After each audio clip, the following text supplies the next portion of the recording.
Commissioners Sverchek-Jan and Secretary Scully. Anything to add this evening? No, it's been from mine, it's been pretty quiet. I reached out to Joe Beek a couple of days ago just to see if I can get an update, and haven't heard back from him yet. So maybe in our next meeting. Okay. Just as another note in my conversations with Seymour Beek, that they're in the early stages. They've received their first grant funding application for some of the design and preliminary work that they've expended money on. So it'll be their first reimbursement. It hasn't come in yet, but they're hoping that it does. And then it will go full into a design phase, specification phase. And then at that time, they'll select naval architects and manufacturers. So things are moving right along. Sounds like a long process. Any idea on ultimate timing? That They think they'll have something ready to submit to builders by the end of the year. Great. Thank you for the updates. Appreciate it. Do we have any public comments with respect to the ad hoc committee updates? Seeing none, it's also receive and file, no action necessary. We'll move on to the Harbor Commission 2026 objectives. And the Harbor Commission periodically establishes objectives and develops work plans to help guide its priorities and initiatives. Earlier this year, at its May meeting, the Commission adopted new objectives for 2026, which have since been accepted by City Council and are now in effect. The updated framework organizes the Commission's work into 5 primary functional areas, each containing specific objectives within those respective categories. In addition, each functional area has been assigned to a commissioner who will serve as the chair, liaison, and lead representative for matters related to those objectives. I'd like to use tonight's meeting to review any final updates related to prior objectives, as well as any updates or feedback commissioners may have regarding these new objectives. And I would also ask commissioners to continue reviewing the new framework over the coming weeks. The goal is for the Commission at our next Harbor Commission meeting to formally move forward with assignments and responsibilities associated with the updated objectives and work plans. So with that, I'll just open it up. If there's anything you'd like to discuss, any commissioners, go right ahead. Right, give you an update on the water quality meeting, which is great. The liaison, I guess. So last week, the featured speaker was Tracy Ingebrigtsen. She's with the County of Orange. She gave a review of the Santa Ana River, an overview, and they spent a lot of time talking about the trash cleanup down Santa Ana River. They have many booms that collect the trash. They have an Adopt a Channel program. They have trash module tools to quantify the trash that's down. They repaint. There's a lot of bridges and all that have graffiti, so they repaint that. And then an example of the Adopt a Channel is the Orange County Surf Riders Foundation has adopted channel number CEO1. The past 3 years, they have removed 11,000 pounds of trash on the Santa Ana River. So as we went further down the meeting, the primary trash offenders were encampments. They were the vast majority of where the trash was coming from. So the conversation shifted to the importance of removing the encampments.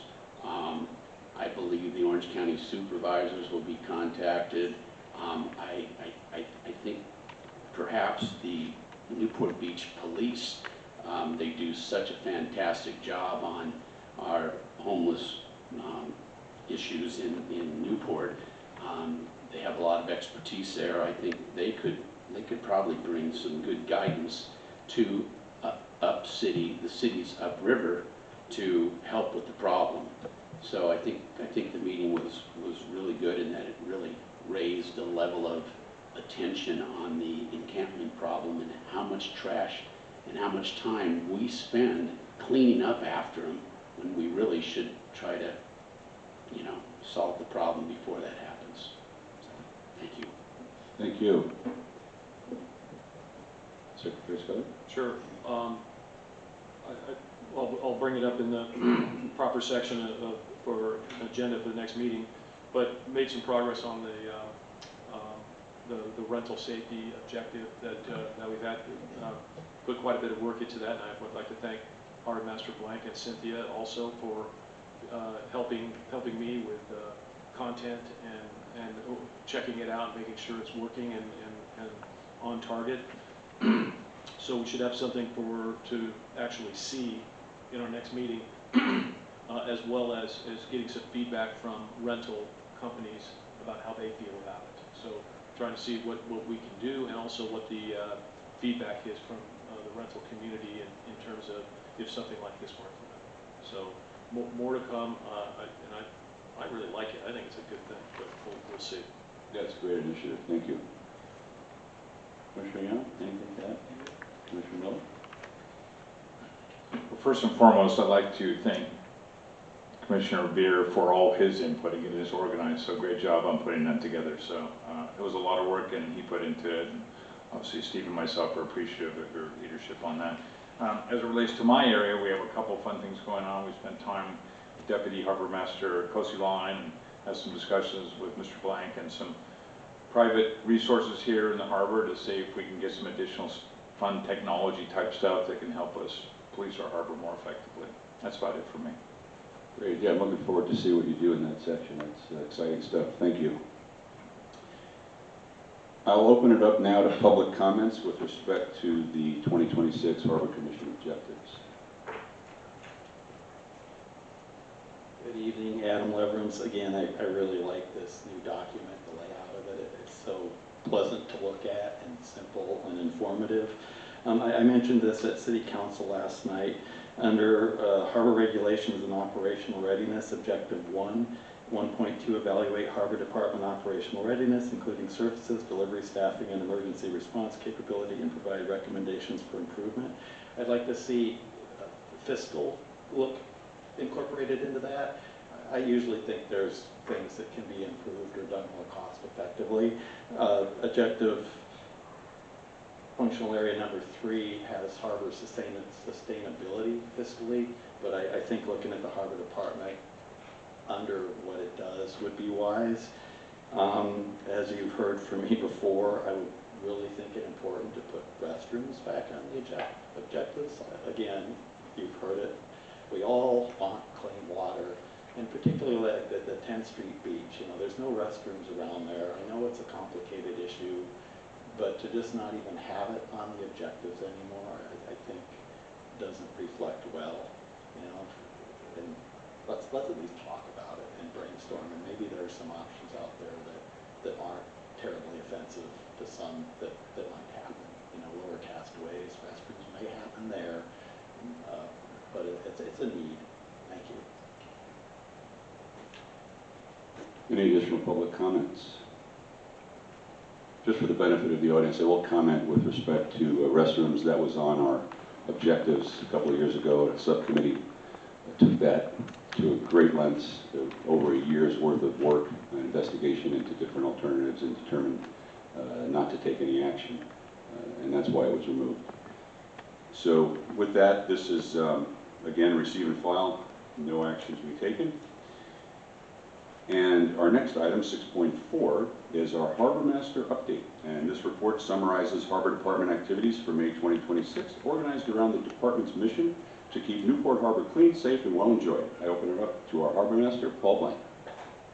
Good evening, Commissioners and Chair Beer. I am Paul Blank, your Harbor Master, and I have a quick presentation to take you through, mostly focused on activities the Harbor Department engaged in the month of May, which was a busy one. June will be busier. But, oh, and I'm sorry, my first step is to turn back over to my colleague, Mr. Miller, to talk about it. Sorry.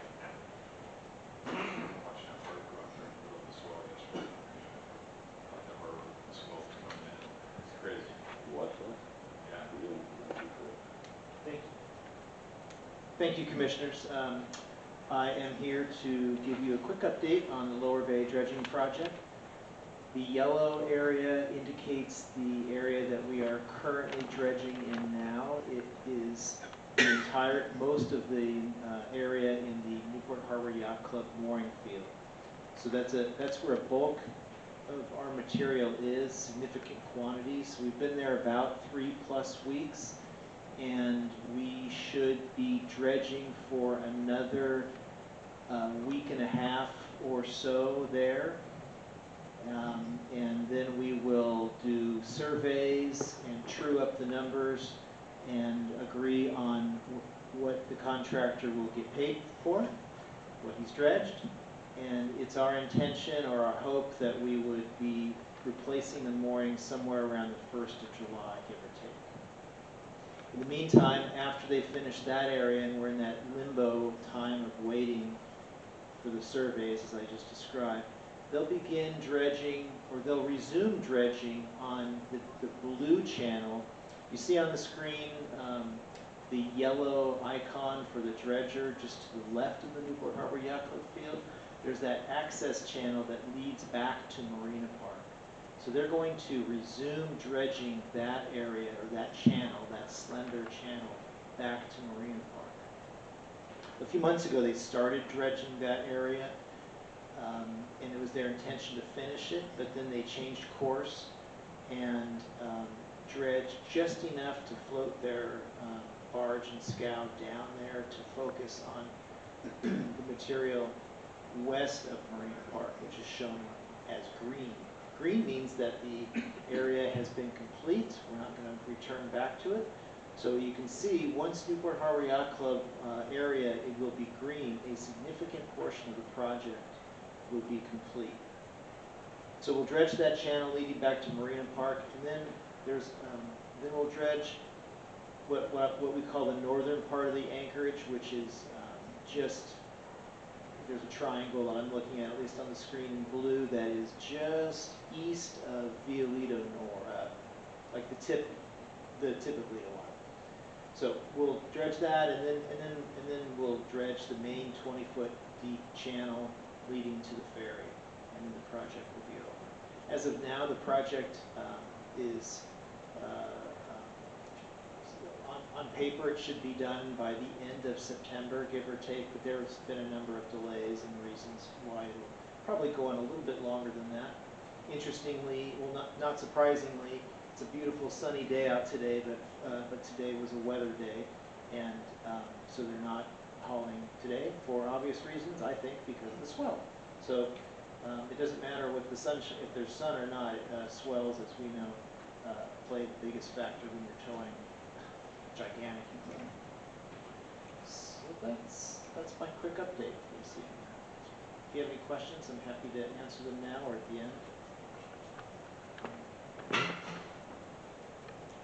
I have a quick question. All of the colored areas, I know you were targeting 20 feet or greater in depth at low tide. Is that throughout all the color areas, or does it vary? No, it varies. The harbor has 3 depths. The main navigation channel, which is the slender channel on the screen that goes from the entrance channel way back to the turning basin, that is a 20-foot deep channel. The channel that leads back, and most of the other channels that we are dredging are in the 15-foot range. The 10-foot ranges are mostly in the mooring areas, the other mooring areas, like B, A, B. Thanks. So I've just been paying attention lately. There's a tremendous amount of movement in terms of scows going out. I mean, it seems like, weather delay aside, I mean, because I saw the waves coming down the harbor, there's no way those guys can get through that. But it seemed like every couple hours they're pulling a barge out. I mean, Indeed. it's a lot. It is a lot. Last week alone, in 6 days, they took out 25 some odd Yeah. scows. Yeah. They're averaging 3 a day, and that's tremendous effort. The reason is because they're dredging in a wide open area, and it's relatively easy dredging, and they only are going to their disposal is at LA3, which is the target area 6.5 miles off of our entrance channel. So the round trip is pretty much while they're taking the material out, by the time they return back in the harbor, they have the second scow already ready to go. Thank you. Thank you. I have a question. I was just curious, it kind of caught my attention, the Rhine Channel is not obviously dredged in this program. What are the depths of that channel, and at what point do we maintain the depths of, when you go far up into the inner areas of the harbor like that? The Rhine Channel was last dredged in 2011, and that was a city project having nothing to do with the federal government because city waterways. The actual depth of the Rhine, if you were to take your fathometer and measure it, it would vary. Because when we dredged that was a remediation project in 2011. So the goal of that project was to dredge until clean, regardless of depth. So in some areas we had to really dig, deeper, but in other areas we didn't. Unlike this channel, unlike the project that's on the screen, the federal channel that we're working on now, that goal is navigation, and we're going down to our authorized depth. But to generally answer your question, in the Rhine Channel, you'll find depths probably in the -8 to -12, 13, maybe even a 15 zone, but somewhere in that area, depending on what we did 15 years ago. Great, and I also want to say to Chris that I think the city hosted, it did host the California Marine Affairs and Navigation Conference, probably because the dredging is here, perhaps, or maybe it rotates, but I just want to mention that that was a big event, and anybody to do in the state with the port authorities and dredging, the Army Corps of Engineers Chief Operations Officer was there, and I had the privilege to speak and kick off that conference. And I just want to say that your efforts really show in this whole project, in the coordination, as well as just having things like this map available to the public is very helpful, very informative, so I want to thank you for that. You're welcome. Thank you. Okay. Once again, good evening, Commissioners. I'm Paul Blank, your Harbor Master. I'm going to go off script in 2 areas tonight for my presentation. The first one's now, the second one will be at the end. Commissioner Yan, I would refer you to the Harbor Department's website where the most recently published bathymetric chart for the entire harbor is available under the Resources tab, and it will show the very fine contours and depths all the way through the Rhine Channel and even through the Beltline Coast area. So please check out that bathymetric chart. It's a very effective tool and is used by a tremendous amount of harbor users, and I refer people to it on a weekly basis. Okay, once again, organized according to our mission of keeping the harbor clean, safe, and well enjoyed. Here are the activities we engaged in support of the cleaning portion of that mission. There was a big, healthy catch at the Park Avenue Public Dock. That tall, thin image in the middle of the screen there is a 6-pound sand bass that was caught by that angler at the Park Avenue Public Dock on a Monday 2 weeks ago. And a very impressive catch, a very good sign for the health of the harbor, and we expect to see more species like that and bigger versions of the same species going forward. For anglers who know, sand bass it's edible and it's a good fish. It's not the same as sea bass, so it's not among the best eating fish out there, but it's still an extraordinary specimen. We did, an alert harbor safety officer did witness discharge from an upland construction project into the Promontory Bay, and it was addressed very quickly with our colleagues from Upland. There was a sunken vessel brought in by the Good Sea Meriton, and that's the image on the lower right there. You see the Good Sea Meriton in the background with the green signage, and then the vessel that he brought in, which he found in the extreme southern end of essentially by Lower Castaways, extreme southern end of the upper bay by Lower Castaways, so it's where he brought that in. And then there was a huge emphasis on enforcement of fishing regulations throughout the harbor on public docks, etc. And a great deal of public education was given about, well, I'm sorry, fishing is restricted at this particular location, but there are 2 other locations nearby. Please go enjoy your angling in those locations. In terms of keeping the harbor safe, We supported the county dive operation contractor with berthing logistics. There was a big diver operation at the sewage treatment plant outflow out in the Pacific Ocean, a couple hundred yards. They had some very large dive equipment that had been brought in from other locations, needed berthing, needed support, needed to be able to put equipment on and off and crew on and off. So we supported them for about a month at Rainy Park. They were very grateful. There was an illegal charter that was being operated on Mother's Day, and we terminated that charter based on tips, et cetera, and just stellar observation by the harbor safety officers and code enforcement officers. We provided lots and lots and lots of mooring assists for both visiting and local boaters, especially over the Memorial Day weekend.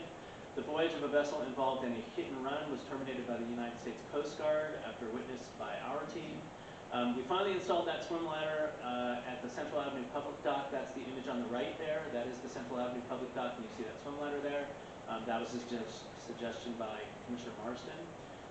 And we resolved interference with the VHF communications on our electric patrol vessel with the help of a local VHF and radio communications expert. The image in the top is the expert on that electric vessel sorting out the radio, and the image in the lower right, the image in the bottom screen was a side tow executed by with some superior seamanship by harbor safety officers Rudman and Timmerman. So that was over Memorial Day weekend. This boat became disabled, and they got it out of harm's way out of the ferry channel. Some really skilled marineship, seamanship. That's what I'm trying to say. Okay, in terms of keeping the harbor well enjoyed, we did spend a lot of effort and time using new noise monitoring equipment. Those are the two images on the top. That's a noise meter, and it registers the decibels observed by that foam-covered microphone. With the exception of the final day of that drenched yoga experience, the drenched yoga event, all of our monitoring tasks proved that it was well under or within the tolerances and the permit. There were some exceptions, we understand, on the final day, and those are being addressed. An unpermitted wedding took place on the long dock at Marina Park, and in the discretion of the dockmaster that was on duty that day, he allowed that wedding to take place and conclude, but then shooed them away from that long dock so that customers at the lighthouse could get to their scheduled events. And then harbor safety officers Boyles and Gauchi rescued a loose dog swimming in the harbor that had gotten out from an Airbnb where his caregivers were staying. Very happy ending to that, but a very scared dog swimming, and who knows what possessed the dog to leave his residence, the Airbnb, down by 10th Street and go for a swim. But Gauchi and Boyles found him swimming in the F mooring field and took him to our office, read the chip, or had the animal control officer read the chip, and then reached out to the owners, who were very pleased to be reunited with their pet.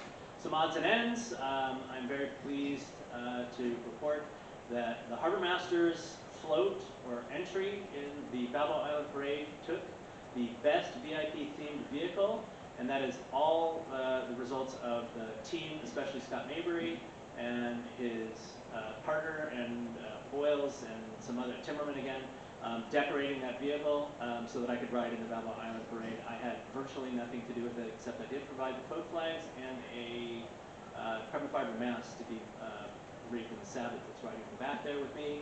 A great experience, a very fun time. The Balboa Island Parade is very well attended, and rather than throwing candy, we provided parade goers with floating keychains with the Harbor Department logo on. Great experience all around. You will note the pineapples hanging off the side of the vessel that were considered fenders.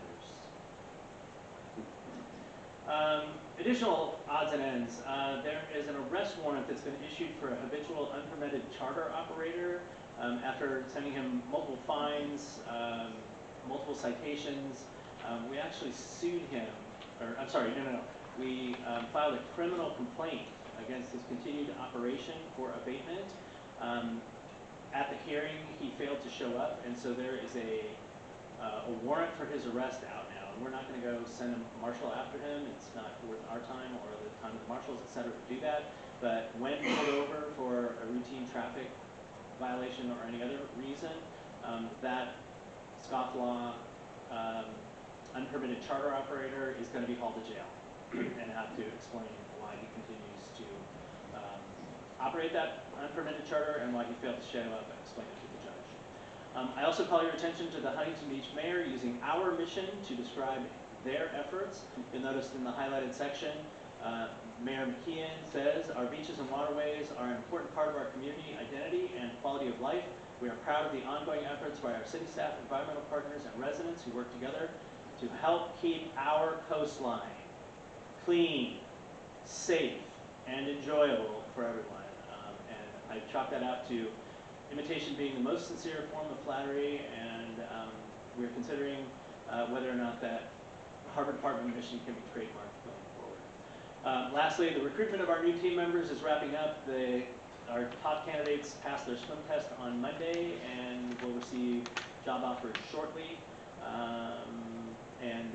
We expect them to join the Harbor Department towards the end of June or right after the 1st of July. We hope to have them on duty for a very busy July 4th weekend. Late breaking news, recommended revisions to the municipal code are on the June 23rd City Council agenda. They have been stuck in the City Attorney's office while the ordinance and resolution get drafted for the City Council review. The City Attorney's office has just been overwhelmed with work, and so our stuff fell down their list a little bit, but it is currently scheduled for the June 23rd City Council agenda. So those recommended revisions to the City Municipal Code you guys approved in February are finally going to get their day at City Council on June 23rd. Feel free to be in the audience. I don't expect there to be much discussion about it, but I could certainly be wrong.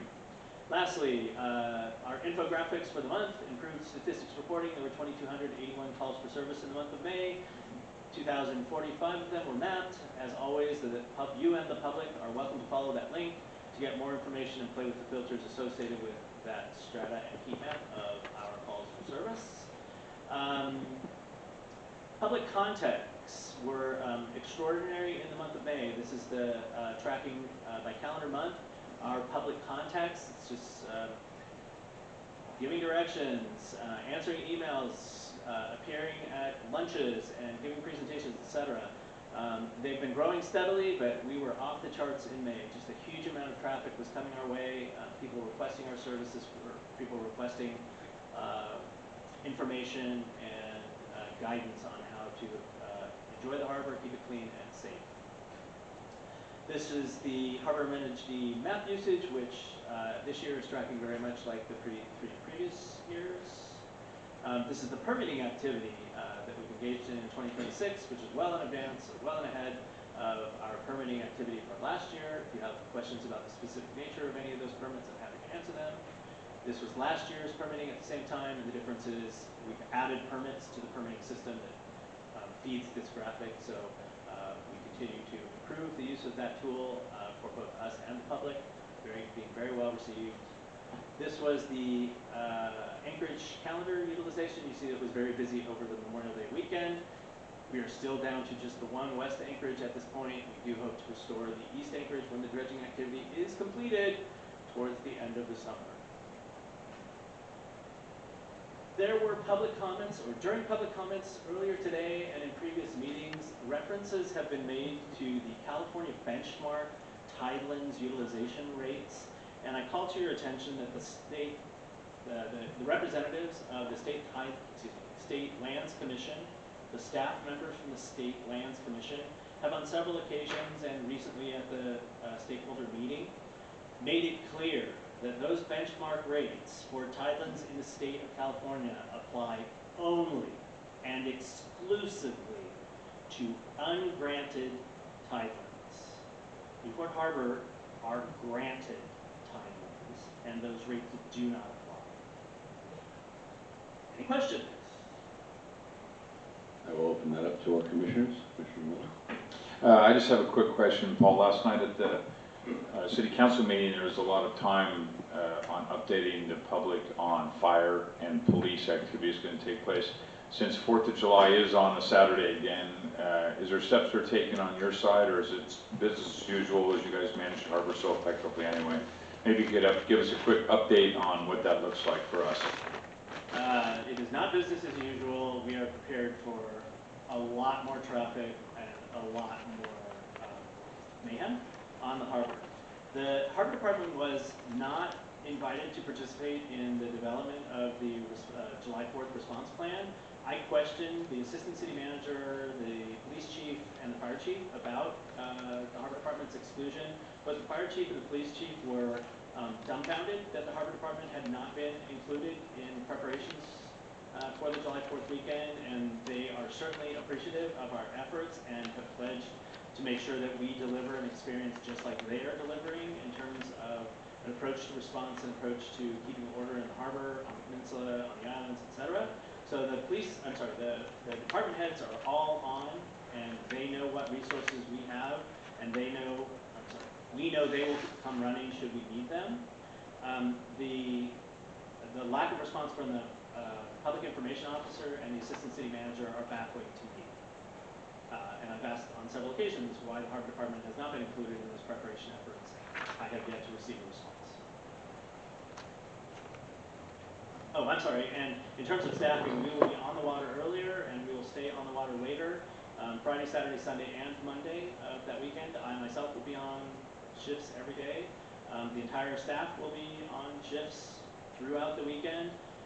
We will have new team members joining us as well, and I'm not positive that we will be able to schedule them for on-the-water duty, but we will stay out until all the fireworks shows are done, and we ensure that everyone gets home safely who was observing fireworks shows from on the water.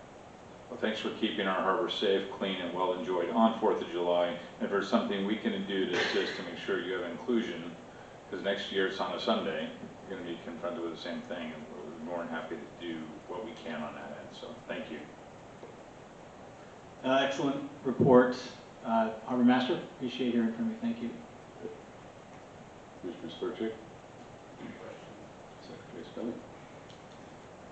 Paul, has there been any, I guess, permits or whatever for the large yachts that come in and anchor, Invictus and others? Are we going to see those this summer? There is